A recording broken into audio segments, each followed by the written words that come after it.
हरे कृष्णा राधे राधे दोस्तों, आप सभी का मेरे इस YouTube चैनल में हार्दिक स्वागत है। दोस्तों, आज विशाख मास के गुरुवार के दिन सुनिए गुरुवार की व्रत कथा।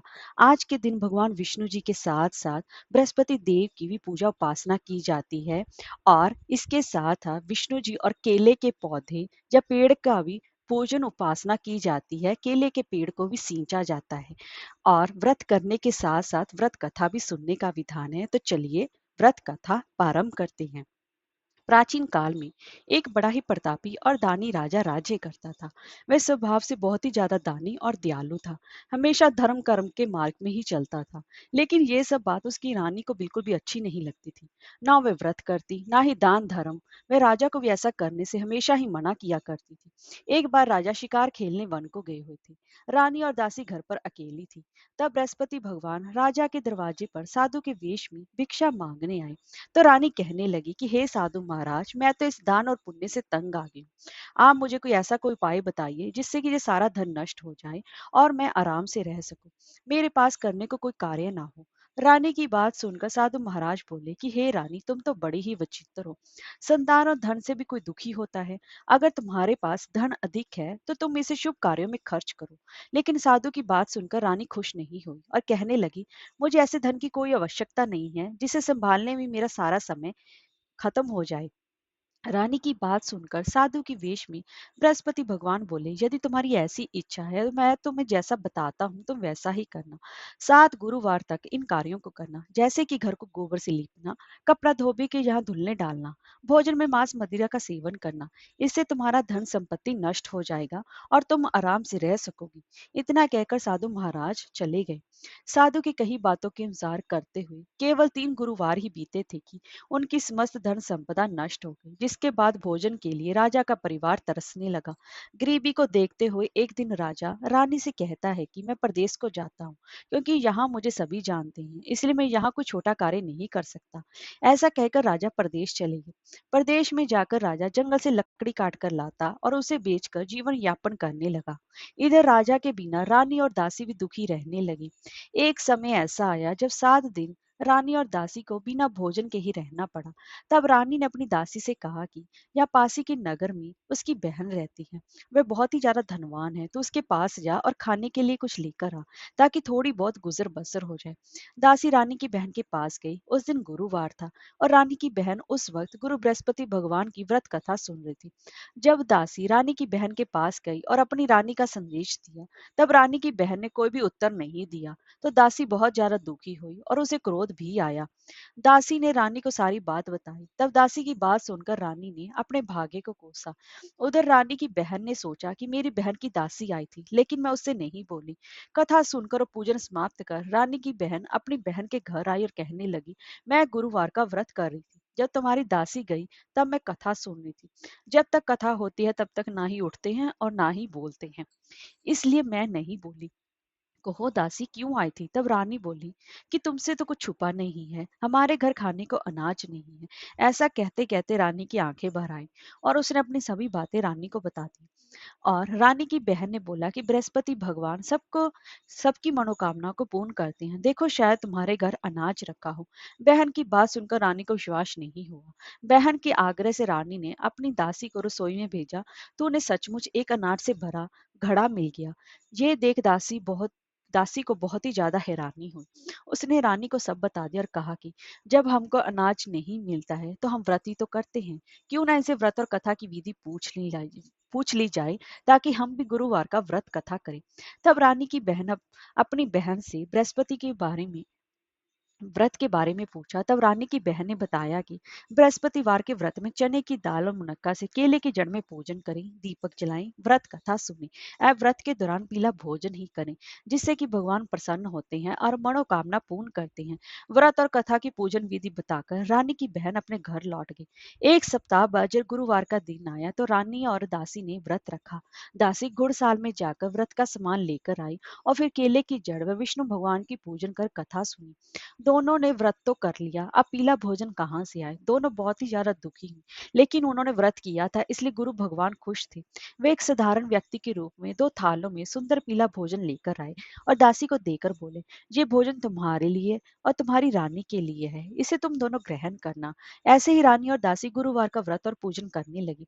गुरु भगवान की कृपा से उसके पास धन संपत्ति ही आ गई, जिसके बाद रानी पहले की तरह ही आलस्य करने लगी। तब दासी रानी से बोली कि देखो, पहले भी तुम इसी प्रकार से आलस करती थी, इसलिए तुम्हें कष्ट होता था, इस कारण सभी धन नष्ट हो गया। अब जब भगवान की कृपा से धन मिला है तो तुम्हें फिर से आलस होता है। बहुत ही मुसीबतों के बाद हमने ये धन पाया है, इसलिए हमें दान करना चाहिए और आपको भूखे मनुष्य को भोजन कराना चाहिए, प्याऊ लगवाना चाहिए, कुंवारी कन्याओं का विवाह कराना चाहिए। इससे तुम्हारा यश बढ़ेगा और पितर प्रसन्न होंगे। दासी की बात मानकर रानी शुभ कार्य करने लगी। इससे पूरे नगर में रानी और दासी का यश बढ़ने लगा। इधर जंगल में राजा दुखी होकर पेड़ के नीचे बैठ गया और अपनी पुरानी बातों को याद करके रोने लगा। तभी गुरु भगवान साधु के रूप में लकड़हारे के पास आए और बोले कि हे लकड़हारे, तो इस इंसान जंगल में किस चिंता में बैठे हो, मुझे बताओ। तब लकड़हारे ने दोनों हाथ जोड़कर साधु से कहा कि आप तो सब कुछ जानते हैं, मैं आपसे क्या कहूँ। ऐसा कहते हो राजा ने अपनी साधु को अपनी सारी बातें उस साधु को सुनाई। तब साधु ने बताया कि तुम्हारी रानी ने बृहस्पति भगवान का निरादर किया था, जिसके कारण तुम्हारी ये दशा हुई है। अब तुम किसी भी बात की चिंता मत करो, तुम्हारे सभी दुख दूर हो जाएंगे और तुम पहले से भी ज्यादा धनवान हो जाओगे। जीवन में सुख प्राप्ति के लिए बृहस्पतिवार के दिन व्रत कथा करो और इससे तुम्हारे दुख दूर होंगे। इसके लिए तुम गुरुवार के दिन चने और मुनक्का से केले का पेड़ और बृहस्पति भगवान का पूजन और व्रत कथा करो, जिससे कि तुम्हारे दुख दूर होंगे। साधु की बात सुनकर राजा बोला, मुझे लकड़ी बेचकर इतना पैसा नहीं मिलता है जिससे कि मैं भोजन के उपरांत कुछ बचा सकूं। मैंने रात्रि में अपनी रानी को दुखी देखा है, मेरे पास कोई साधन ही नहीं जिससे कि मैं उसकी खबर जान सकूं। लकड़हारे की बात सुनकर साधु ने कहा, तुम किसी बात की चिंता मत करो, तुम रोजाना की तरह लकड़ी लेकर जाना, तुम्हें रोज से दुगना धन प्राप्त होगा, जिसमें कि पूजन के अलावा भोजन भी कर लोगे। धीरे धीरे समय व्यतीत होने पर फिर गुरुवार का दिन आया। लकड़हारा जंगल से लकड़ी काटकर शहर में बेचने गया। उसे उस दिन और दिन से अधिक धन मिला। राजा सामान लाकर गुरुवार का व्रत किया। उस दिन से उसके सभी दुख दूर हुए। लेकिन जब अगले गुरुवार का दिन आया तो राजा व्रत करना भूल गया। इस कारण गुरु भगवान नाराज हो गए। उस दिन उस नगर के राजा ने एक विशाल यज्ञ का आयोजन किया था और शहर के लोगों को अपने घर में भोजन नहीं बनाने का आदेश दिया था। साथ ही ये भी कहा था कि जो भी राजा की आज्ञा को नहीं मानेगा उसे फांसी की सजा दी जाएगी। इस तरह राजा की आज्ञा से नगर के सभी लोग भोजन करने गए, लेकिन लकड़हारा कुछ देर से पहुंचा, इसलिए राजा उसे अपने साथ ले गए और साथ में भोजन करा रहे थे। तब रानी की दृष्टि उस खूंटी पर पड़ी जिस पर कि उसका हार लटका हुआ था। उसे हार खूंटी पर दिखाई नहीं दिया। तब रानी ने निश्चय किया कि मेरा हार इस लकड़हारे ने चुरा लिया है। लकड़हारे को कारागार में डलवा दिया गया। कारागार में जाकर राजा बहुत ही ज्यादा दुखी हुआ और अपनी पुरानी बातों को याद करके रोने लगा। तभी साधु के रूप में बृहस्पति देव प्रकट हुए और उसकी दशा देखकर कहा, तूने बृहस्पति देव की कथा नहीं की है, इसी कारण तुझे ये दुख प्राप्त हुआ है।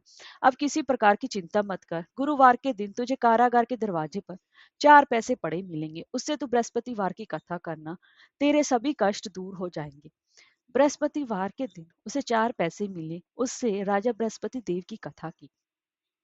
उस रात बृहस्पति भगवान उस नगर के राजा के स्वप्न में आकर कहा कि तूने जिस लकड़हारे को कारागार में बंद किया है वह निर्दोष है और तुम अगर तू ऐ- और उसको सुबह ही तुम छोड़ देना। अगर तू ऐसा नहीं करेगा तो मैं तेरा राज्य नष्ट कर दूंगा। रात्रि में स्वप्न के बाद राजा प्रातःकाल उठा और खूंटी पर हार लटका देकर लकड़हारे को बुलाकर क्षमा मांगी और सुंदर वस्त्र आभूषण भेंट कर उसे विदा किया। गुरु भगवान की आज्ञा अनुसार राजा अपने नगर को लौट गया। जब राजा नगर के निकट पहुंचा तो उसे पहले से अधिक बाग और धर्मशालाएं दिखी। तब राजा ने नगर वासियों से पूछा कि ये किसने बनवाया है, तो सभी ने रानी का नाम लिया। ये सुन राजा को बहुत ज्यादा आश्चर्य हुआ और गुस्सा भी आया।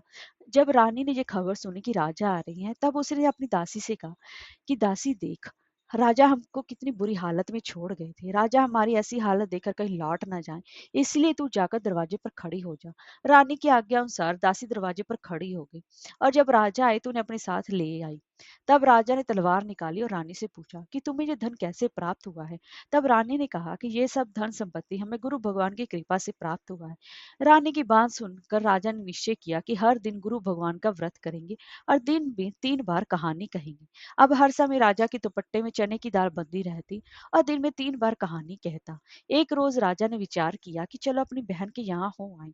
इस तरह कर राजा घोड़े पर सवार होकर अपनी बहन के यहाँ चल दिया। उसने देखा कि कुछ आदमी एक मुर्दे को लिए जा रहे। तब राजा ने उन्हें रोककर कहा कि अरे भाइयों, मेरे बृहस्पतिवार की कथा सुनो। तब कुछ ने कहा कि लो, हमारा तो आदमी मर गया है, इसको अपनी कथा की पड़ी है। लेकिन कुछ ने कहा, अच्छा को हम तुम्हारी कथा सुनेंगे।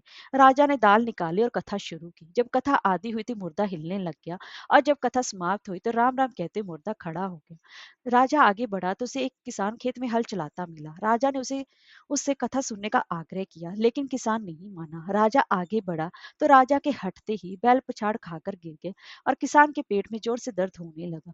थोड़ी देर में जब किसान की माँ रोटी लेकर आई तब उसने अपने पुत्र से सभी हाल पूछा तो बेटे ने बता दिया। तब बुढ़िया दौड़ी दौड़ी राजा के पास गई और कहने लगी, मैं तेरी कथा सुनूंगी, तो अपनी कथा मेरे खेत पर चलकर ही कहना। राजा लौट कर कथा कही, जिससे सुनकर बैल खड़े हो गए और किसान के पेट का दर्द भी बंद हो गया। राजा अपनी बहन के घर पहुंच गया।